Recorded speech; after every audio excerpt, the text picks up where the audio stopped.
SpaceX vairs nav tikai uzņēmums, kas palaiž raķetes, satelītus vai Ilona Maska sapņus par Marsu.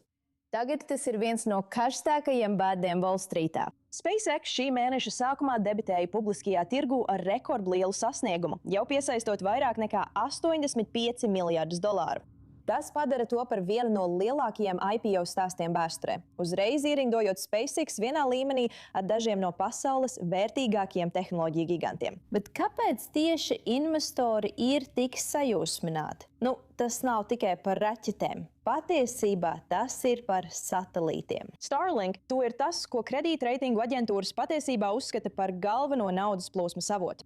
Ziņots, ka Starlink šī mēneša sākumā, jūnijas sākumā, bija 12 miljoni lietotāju. Un tas ir taustāms faktors, uz kuru kredītreitingu aģentūras patiešām var paļauties, lai jau tagad redzētu agrīno interesi.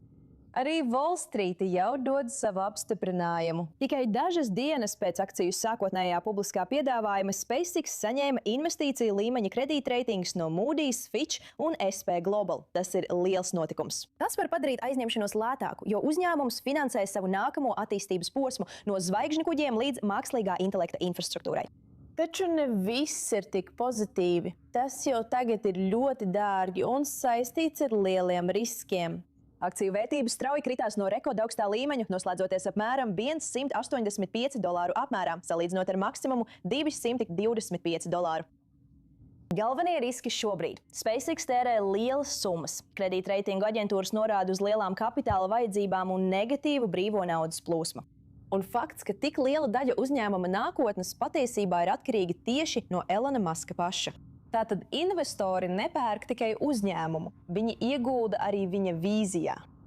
Plašākā skatījumā tas ir kas vairāk nekā tikai sākotnējais publiskais piedāvājums. SpaceX mēģina noskaidrot, vai kapitāla tirgus ir gatavs finansēt nākamo kosmosa piedzīvojumu ēru un vai kosmos var kļūt par lielu biznesu tieši šeit uz Zemes.